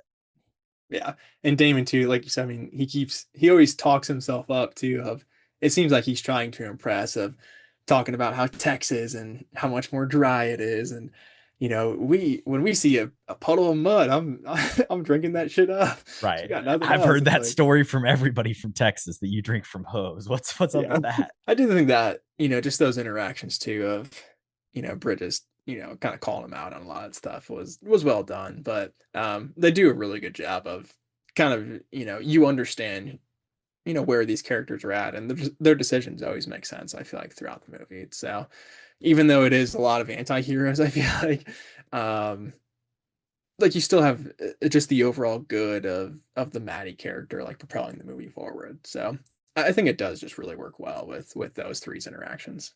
Thanks for listening to the episode. You can follow the rest of our happenings over here at Kody and Korbin Have a Podcast on Instagram, Twitter, and TikTok at KHAP Podcasts, KHAPODCAST. Please follow us on Spotify, give us a rating, subscribe to our YouTube channel, and follow along for more. Everything I think in the beginning of the movie is really good being set up. They use this hanging scene as kind of like a tone setter a little bit. Death is going to be present, evil shit's going to happen, people are going to be punished, but not the right kinds of people. Oftentimes the state isn't going to work its job. You're going to have to turn to some alternative forms of justice. She goes through the negotiation. You mentioned meeting Bridges at the trial, which we do, but we do also get a little bit of a taste of him in an earlier scene when he's in the outhouse, and she's talking to him through the toilet. And he says, "There is no clock on my business," which is good stuff. And then, like you said, we get the full introduction of him just, being a shithead in court, cracking jokes but also like completely lying about what happened. Yeah, like his story I mean, it gets proven basically The holes are not poked correct. through quite quickly. Yeah. And he Yeah, just has kind of. beef with this one family that he's killed like a bunch of people. Yeah, the Morton family. He does not like those boys. But I did think that was really interesting. At the end, they're like, so why is the body here then? If this is, what you said happened, or it's like, well, I don't know, I might have moved it or something, or you might have been crawling or something. It's like, okay, well, Animals you're might have come in. right, you're just bullshitting the entire time. But it's something with, this day and age, it's if everyone else is dead, how do you corroborate these stories in a court of law? So it's an interesting just kind of commentary on you can get away with a ton more back then, obviously too, which makes it even more interesting for a character like this to just do whatever he wants, which is obviously what he's doing at all times pretty much. And Haley Steinfeld's Maddie Ross is like the antithesis of that, of like constantly saying, my lawyer is going to do this. I'm going to get, help you. Like, she believes in the system working, and that it obviously she knows to go outside it to get Rooster Cogburn, but like there is a certain level of like, I can use decorum and class and big words and will my way and then, like, it kind of does work for her, but it's like it's two ways of thinking often about these things. She's always offering, my lawyer can help you. J.K. Simmons is a great lawyer. I'll give her that, but I don't know. Shout out JK, always Voice only performance here. tiny role, yeah, but love him. Rid of Replevin. True. But yeah, I think with Maddie, I mean, I think initially she does try to almost go about for justice the right way, and then she kind of realizes how broken the system is and has to turn to somebody like Rooster to actually get the job done. So I think it's a good commentary too of like you said, she is, I feel like, for sure the of good and justice in this movie, but just her journey to try to get that justice, it does change her a lot, and she sees how unrealistic that is, especially in this era. So I think it is just a cool journey and an awesome launching point for sure for her character. In terms of roll credits, obviously we mentioned at the time the title is mentioned, but I do like that it just opens very plainly, True Grit, white text on a black screen, and then it kind of like fades up as she's telling this opening monologue. I think that's good. Feels very Western. And there's a Bible verse too, before that as well. True. The wicked flee when none pursueth, Proverbs 28:1, which I think that's a good thematic tone setter. And she's obviously kind of like a religious figure. She mentions like Ezekiel and the Valley of the Dry Bones, and is kind of like using this Presbyterian mindset as the way she's looking at the world, which I think is, again, for the time period and the character, it makes a lot of sense. I think that opening line is interesting, especially early on in the movie of, the wicked flee when nobody's coming. In the first act, nobody is really, or at least you feel as the audience, like nobody's going after this guy other than Haley Steinfeld, really. But like, I think that quote is interesting because it's like, the wicked, they're going to run regardless if anybody is coming after them. And then once you do meet Brolin, like you see that from the start of, he's literally been on the run, for such a long time. This is not the start of his wickedness. So I think that's a cool line at the beginning, just to maybe put in the audience's mind of doubt as well, of like, is anybody even looking for this guy other than Haley Steinfeld? Obviously, it turns out Damon definitely is as well, but not for the reason she is, for something totally different. Yeah, not for the evil reasons really at all, more for just personal gain, for political capital. It's all about when somebody that's important gets killed. Exactly. That's the only reason that society would care if, our senator got killed by this guy versus, he's just murdering random we families. saw national manhunts when CEOs were killed, but it's like, yep, regular person gets killed in the street, and nobody cares. It goes unsolved. Yeah. So I think Uncle that was Ben gets shot, Spider-Man's the only person that'll do anything about him. I don't know. It's just trying to think like who's somebody that's been killed randomly on the street. All those carjackings. What about Aunt May, man? True. When Willem kills him. I showed my age there. That's the better reference for sure. But yeah, no, I think so. That commentary is strong throughout too. And I feel like that's a line for me where it's like, once the movie ends, thinking back to that line, it's like, okay, I see that line a lot differently now at the end of the movie than at the beginning. So I think that's a cool thing to start off the movie with. And then speaking of the ending, what do you think about the kind of jump forward in time? she doesn't ever get to see Cogburn again after that moment. He leaves before she's even fully healed. They cut off her arm and she wakes up and he's gone. And then finally, like, she's gonna go visit him and he dies a couple days before. Yeah, she finally tracks him down in his traveling circus or whatever it is. And The Wild West show. yeah, she shows up and they're like, yeah, he died, what, 2, 3 days ago. So honestly, like, it's a little bit of just an emotional ting at the end. Like, you kind of want to see that, them reuniting, especially since he left immediately after, saving her from the snake bite and stuff. So I think it just leaves the audience wanting a little bit more, which is a good thing. But I would have been down and seen like 100-year-old Bridges, doing some stupid gun show for the circus or whatever, the Wild Wild West show. So maybe a little bit of a disappointing we didn't get to see that, but I think it does work for sure from an emotional beat of, because she is just grateful, obviously, for kind of what this guy did for her so long ago, and hasn't really been able to express that, since he left so quickly. So I think would have been a fine way to do it either way, but it is probably more realistic this way too, in this time period of, this guy's probably not going to last that long in general. So not shocking that he kicked the can, but I think it's well done of deciding not to have that reuniting. And it definitely feels like a moment of, this guy probably knew he was going to die and he reached out to her and, tried to finally reconcile, because he couldn't face her in that moment as kind of a changed man after the experience that he had, and he ran away from that. And it's very fitting for the character. I think it makes total sense that he would never, come back for the last of his $50, but also just, never see her again, move away, go off and do other shit.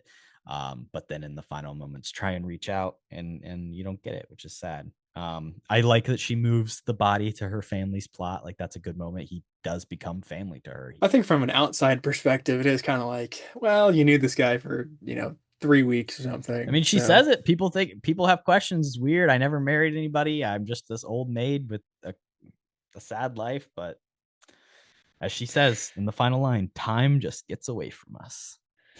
Yeah, which is also a great quote and just really ties into the thematics well, I think, too. But yeah, I mean, it's kind of a little bit depressing too. Like, she never found anybody or had a family or anything. Because I feel like, at the end of the movie, like I said, it does feel like, kind of a father-daughter bond a little bit of the lengths he goes to save her are pretty extreme.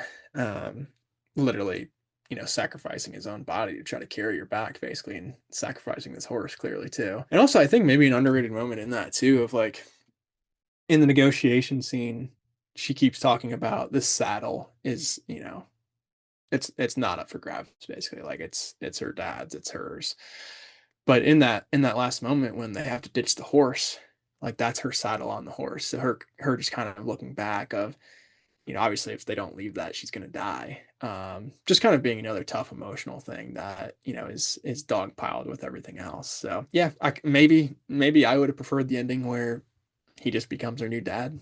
I don't know if that's too cliche or too family driven. Disney movie version. Yeah, but it is PG-13. I thought this movie was rated R for sure. So if they were going PG-13, maybe go the Disney ending route. But no, I think they definitely did it well, just with the the tonality with the movie of making it a little bit dark and a little bit more realistic, which I do like. Is Matt Damon the Lobo of this movie? I guess.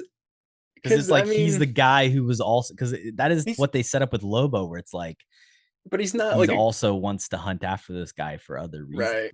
But Lobo's like good at his job, and Damon's like kind of a wimp. Is Lobo good at his job? I mean, I guess he kills a lot of people. Yeah. He rides. He does get captured very easily for some reason, but he doesn't. Well, I think it's intentional. Well, I guess, but he gets out pretty easily. Well, Ruthie has to let him out though, which is weird. But yeah, I mean, he rides around on his bike and kills a lot of people. How many people do we think Damon kills here? Less effective, sure. Yeah. He gets the snipe at the end, and then I feel like it is funny because there isn't a Damon equivalent character in the graphic novel. Like, they don't really do like a third guy thing in Woman of Tomorrow, but in the movie they are like, well, They we do. need a star, and really Damon probably is the biggest star. I mean, Bridges is Yeah. coming off, I mean, it's Damon though. I mean, Oscar nominations, and it's the reuniting of the Big Lebowski crew, so that's huge, Yeah. of course. But it's Matt Damon. yeah, fucking Damon. I mean, yeah, I think his It's star before power his career starts to nosedive. It's pre Great Wall. right. Shout out the Great Wall. We should do the Odyssey and the Great Wall. That would get no clicks. But awesome clip. That could be our mini clip of the week where There it's you go. Thank you. Damon talking about. Well, actually, it was kind of a dick move from a reporter, being like, Yeah, "Oh, some my Barstool guy, right? yeah, my parents, yeah, it was a Barca guy. He's like, oh, my parents love the Great Wall." And then he's like, "Oh, just kidding." And Damon was like, "Yeah, no, I've never said any Never heard fan has that. never told me that they've liked that." So, maybe the lowlights, but no, I think this is strong stuff for Damon. Like you said, kind of in his prime time, I would say, before he made a few stinkers. So a lot of star power, but he doesn't overshadow it. I think that is maybe even more impressive with a child actor role like this, where she stands her ground, with prime Damon, and it's a nobody, no name actress. So just a lot of props to Steinfeld, but I think the Coens get the best out of all of these actors, honestly. From top to bottom, this is just a solid movie. I feel like not a ton that, other than nitpicky stuff, like I said, and just stuff that I don't, completely love, but you can't really deny the greatness, I feel like, of the crew or the actors as a whole. Yeah, Damon did buy a zoo the next year. So I saw that recently too, and my goodness, that might be his worst performance of all time. That's pretty bad. He's trying, but it's atrocious. So shout out Scarjo though, she's great, and the kid from Almost Famous, he's in that too. well, it is directed by the same guy, Cameron Crowe. Unfortunately, yeah, not a I big think Crow that guy, is but yeah, I I mean, like that kid. Aloha and We Bought a Zoo back to back is a tough 1-2 punch. Shout out John Krasinski. There's a reason he can't get that Joan Jett. No. I'd watch Who that. did Amanda Seyfried sing a song of? What? Joni Mitchell.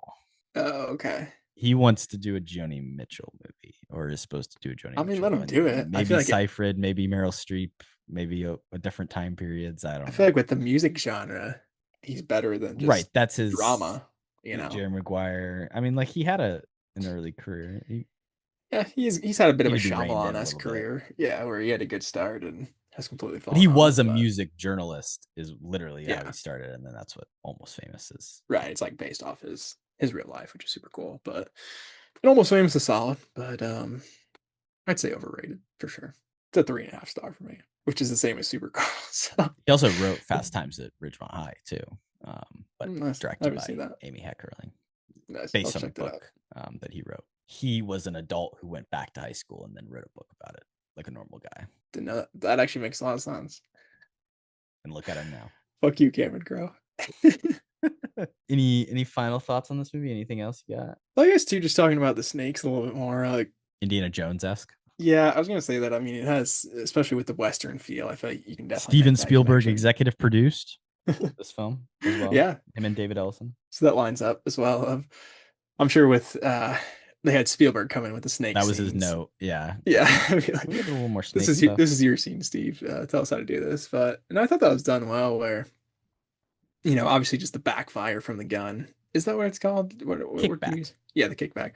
Obviously, just the kickback with the gun and Which again is Steinfeld. set up. He says to her Yeah. early, he's like, if you're gonna shoot that thing, you better have a wall behind you and Yeah. a rock to sit it on. Because she's so small. So I mean, obviously it's gonna have that effect. And then yeah, it comes into play and obviously gets hit down in this cave, which I didn't really know where it was gonna go from there. But then obviously with the snake line earlier and that another callback. Like you said, I feel like it just does a really good job of setting up all of these things that happen in the third act just from dialogue earlier on. So I did like that kind of arc as a whole.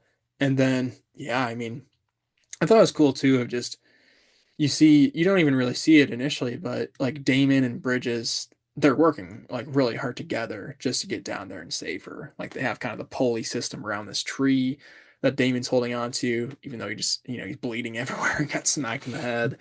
And then, Bridges like rappelling down, super fast and immediately sucking the venom out. Like, I feel like the dad instincts kind of just took over. So I thought that was a cool scene of like, even though these characters like genuinely dislike each other, they are still kind of doing everything they can to keep each other For this alive in kid. this scenario. Yeah. Yeah, just for kind of this little mini family that was established. So yeah, just shout out to the snakes. I haven't seen too many like sucking the venom out of scenes. I feel like maybe that is a common thing. Maybe I just haven't seen it that much. It's a so. good like it's a very visceral scene when he cuts her hand. You like Yeah. see that, and then like it's scary, and then the ride as well. It's harrowing. It's great.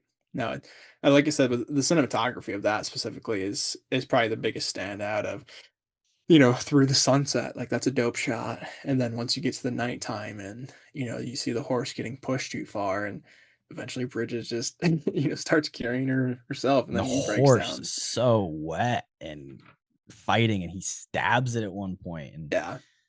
Brutal. Rip good the horse stuff. You said Yeah. good snake stuff, good horse stuff as well. The scene of It's her true. early going across the river Yeah. on the horse is really good, just like barely keeping her head above. And we got to shout out Lil Blackie, good horse. Yeah, shout out Lil Blackie. And the 4v1 with the horses too. I mean, Bridges, his horse gets kind of taken out at the end as well. So I feel like a lot of good horse acting too, which we need to shout out. Good real riding stuff. Shot Yeah. well. Yeah. Oh, it all looks great. Yeah. I think all of the Western just stylistically looks super, super realistic. I do like we get a little bit of backstory from Bridges. He tells the Green Frog restaurant story and about how he had this wife. So you kind of see that there was maybe a past where it's like this guy had a heart and something was there, but clearly he's lost a lot of that now. But there you get little spurts of each of these guys kind of telling some of their story, and I'd like to visit the Green Frog. I don't know. Like good place. I did think that was a little bit of a comedic element too, where it was like he had his second wife or whatever, and then she left him for her first husband because He was her second husband. right. But then she went back. Yeah. I thought that was funny. But you do kind of see, just given that backstory with Bridges, like you kind of see why he's at this point of, not really caring and just being, all about himself with his bounty hunter role. So I thought that established him well for sure. Good horse girl stuff in this. This is such Toy a Story horse girl 5. movie. Toy Story 5 also a horse girl movie. I don't think you've seen it Okay, yet, I haven't Cody, seen but it, no. fair warning to you.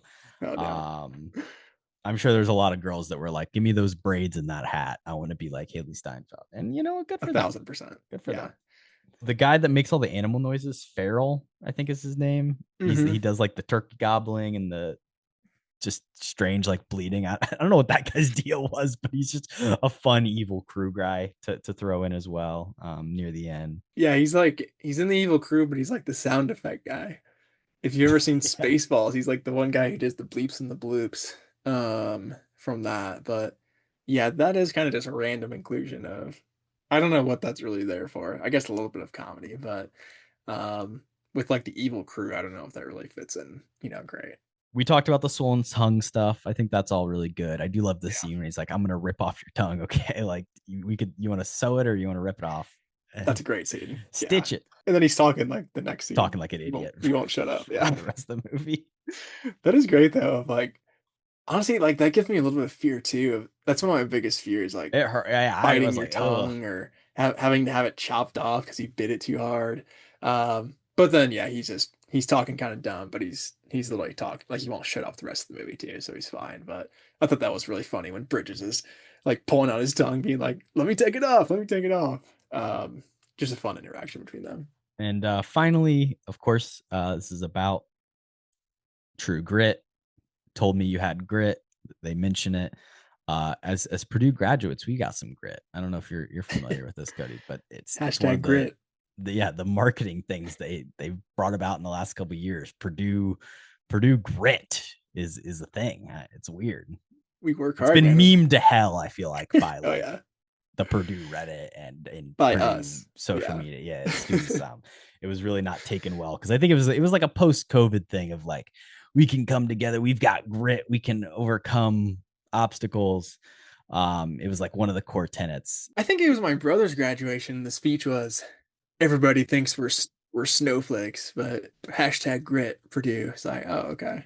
and then it became like this big thing. So It was, yeah, part of the marketing. maybe the Midwest, we have that And you know, grit Mitch factor. is back. Have you heard? Yeah. Oh yeah, this is what Unfortunately. he said. The antonym of a snowflake is Boilermaker. Yeah. Crazy time. This was Wild. This was 2019. So yeah, Yeah. this was I think pre-COVID, but that then was it literally. followed us through. So maybe Mitch is a fan of this movie. Maybe that's more than anything else what it is. But I don't know. I think Midwest culture a little bit has that grittiness. Maybe it's because the Midwest like wants to be, kind of like the wild, wild West for some reason. But yeah, I don't really see the connection too much. But I'll say you're pretty gritty, but I don't know about myself really. I won't hit the gritty. I do like gritty from You should hit the Philadelphia. gritty. He's a fan of mine. I Or do I'm a like fan of gritty his. too. He's a fan of yours too, for sure. Yeah, he's a big cap head. He's The feeling's mutual. I'm looking at a transcript of the speech he gave. He said grit 1, 2, 3, 4, 5, 6, 7, 8, 9, 10 times. Let's hit a little physical media corner and get out of here, Kody. We do have some Coens. No Pitch Perfect, unfortunately, on the shelf. I do got 3 Coen brother Criterion films for you. I think I've shown off at least the Inside Llewyn Davis. But we got Blood Simple, early film from them, Inside Llewyn Davis, and No Country for Old Men. All the Criterion copies. I do have a recently purchased Burn After Reading, but it is at my parents' house because that's where I had it shipped to. But it's weird because it's in a Focus Features Hen Movie Spotlight collection. Here are the 10 films that are going to be in this: Lost in Translation, Eternal Sunshine of the Spotless Mind, Pride and Prejudice, Brokeback Mountain, Atonement, Burn After Reading, Moonrise Kingdom, The Theory of Everything, On the Basis of Sex, and Harriet, Cynthia Erivo. So got that for a good deal, a little Blu-ray pack. No, I haven't. So it'll be once I finally get that from my parents' house. We'll be throwing that in. I thought I had True Grit, but I don't. That's the end of that story. It hasn't been released by the Criterion Collection. If it ever does, I think I probably would get it. Yeah, you can get it on Blu-ray. I'm not sure about 4K. And then I have this Starman, directed by John Carpenter, starring Jeff Bridges and Karen Allen. He's a Starman. And Sinners, Haley Steinfeld, 4K. I had to get a little bit of it in. Actually, I have not watched this. I should throw it on sometime. I check the IMAX sequences, see how they play at home. It's good stuff, though. Good movie. I have seen the film. I'm saying I haven't watched the disc. I watched it multiple times in theaters. That's the stack this week, Kody. What are we doing next week on the pod? We're not quite yet to the Odyssey, but it's looming. We have a couple things that are in theaters right now that are there. Minions? Many people are saying Minions is a hit. Well, I haven't seen it yet, and I don't like Toy Story. I've seen Toy Story. I haven't seen Minions.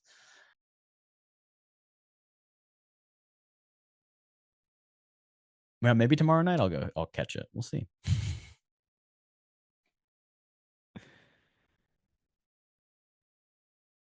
Well, yeah, I guess.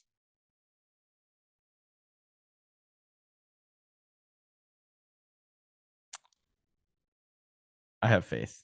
We'll figure it out, and we'll catch you guys next week for that episode. Peace. What you just said is one of the most insanely idiotic things I have ever heard. At no point in your rambling, incoherent response were you even close to anything that could be considered a rational thought. Everyone in this room is now dumber for having listened to it.